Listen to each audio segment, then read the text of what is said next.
I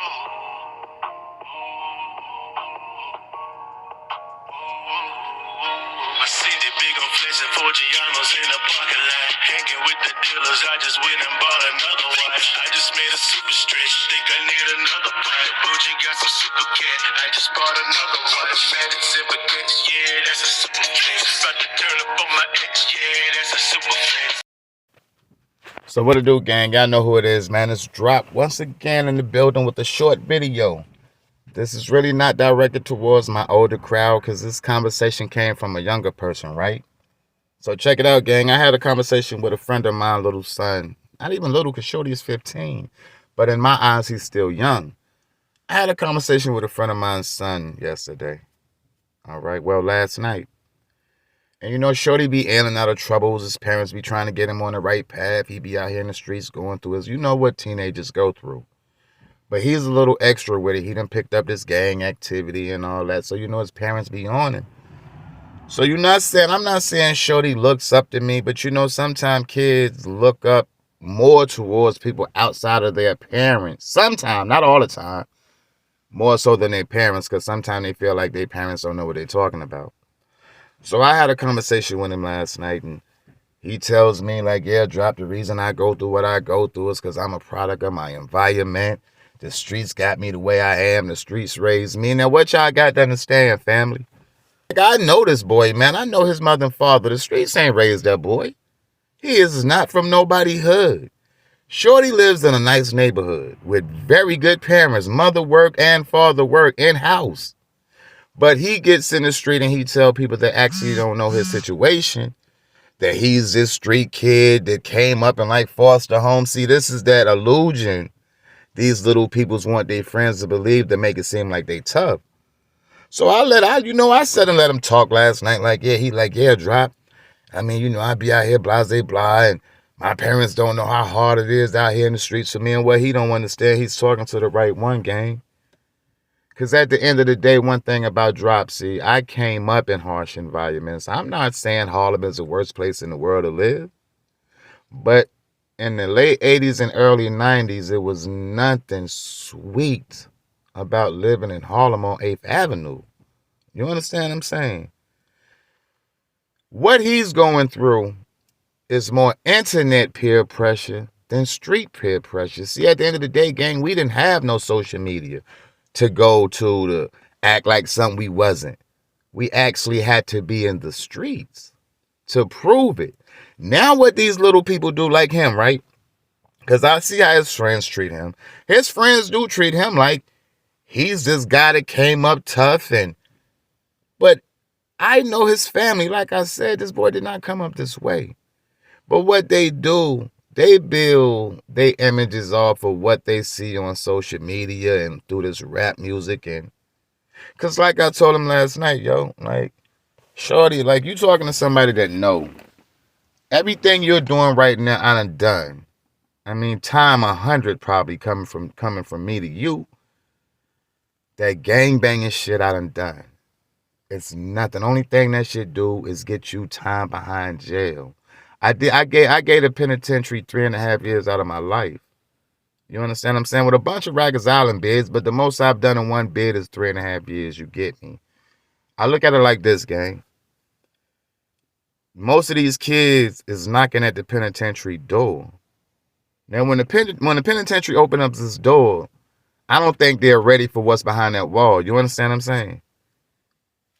It's a whole different environment. And see, this is what they son is doing. Shorty is knocking at the penitentiary door. From what I'm hearing his parents say and from what he's trying to brag to me about he's doing out here in these streets, like I told him.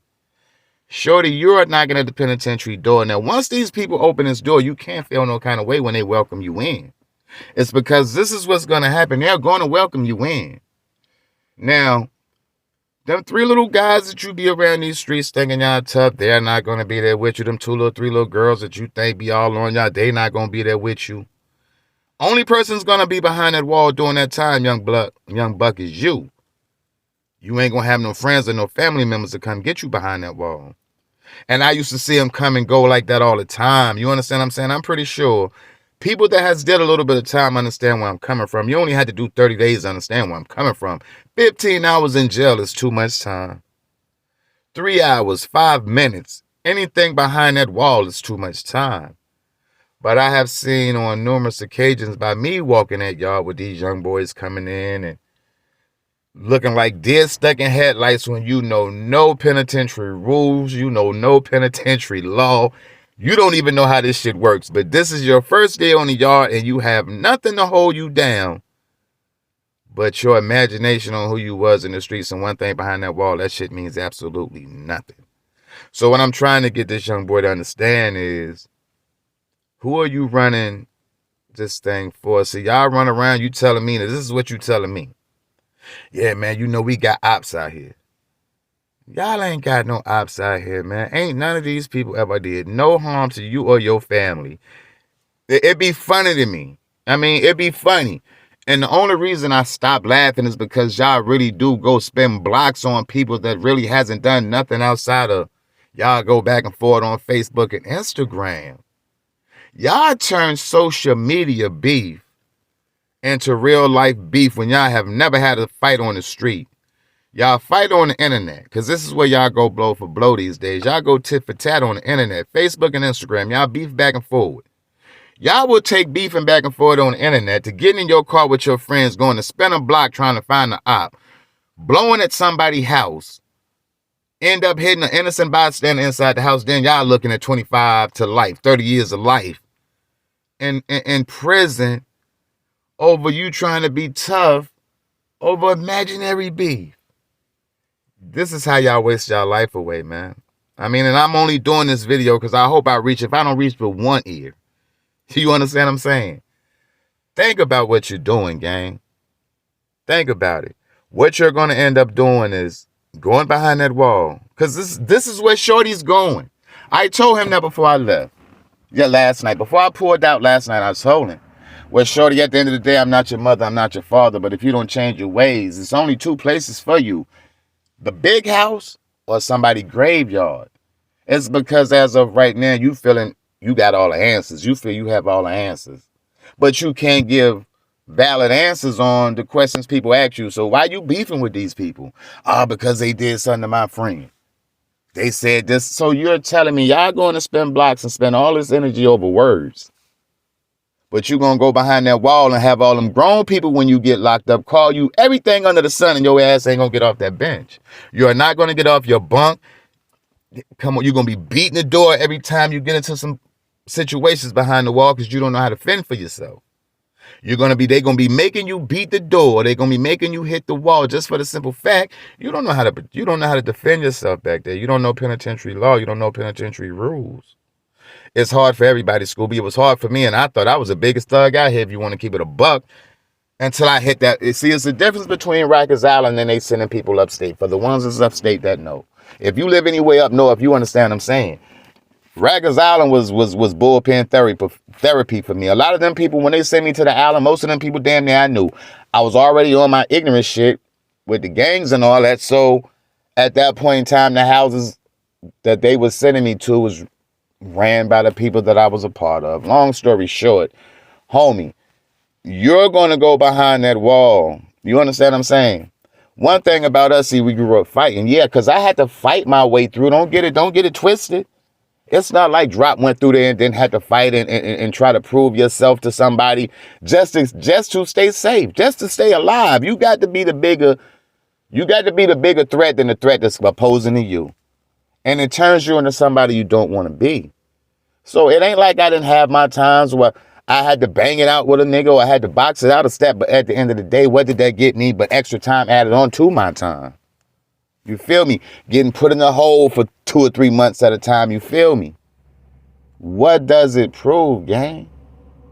Only thing he's going to do is go behind a wall with no fighting skills and end up being somebody's girlfriend. I mean, and girlfriends is not really the thing now. You know how they used to think like, because you go to jail, it's so many willing participants in prison right now. You ain't got to worry about you getting your manhood took. Oh, and some you do. Let's not get it misconstrued. It all depends upon the prison you land at. Thank God the ones I landed at, that was nothing I had to worry about. But you don't know where you're going to land, Scooby. You're 15. You a $110 soaking wet. Who you fighting off when you have no gun in hand? That's all I'm saying. That's what I'm trying to get him to understand. An average big girl will smack you around, beat you up, run your pockets, and send you home. So what you going to do in a room full of men? You understand what I'm saying? But I wasn't going to hold y'all, gang. I just wanted to tell y'all, man, if y'all have any loved ones or your brother, your sister, your cousins, your daughter's son, I know it's hard keeping them out these streets. It's hard keeping them out these streets. It's very hard. It was hard for my mother to keep us out the streets. So I know. But one thing you can't do is give up. You still got to keep beating it in these kids' heads. Like, this might not be the route you want to take, because if you do, you're going to end up in the penitentiary doing time, or we're going to be crying over your gravesite, throwing flowers and pouring out beer. It's your option. You do have a choice. You understand what I'm saying? Just talk to them. I didn't want to hear it growing up. So you know damn well they don't want to hear it. But one thing about it, if you don't get it right now, the penitentiary going to get you right. You understand me? If you don't get it right now, your creator going to get it right, because he's going to put you in that dirt. It's only two ways out of this shit, gang. Either jail or the grind. But come on, man. Try to talk him out of the least the obvious, man. We don't want death or prison on none of our kids, gang. But like always, man, y'all keep your head on the swivel. Keep that front and back door locked. Like always, it's drop, gang. I love y'all. I'm going to holler at y'all at the next video. I'm out. Peace.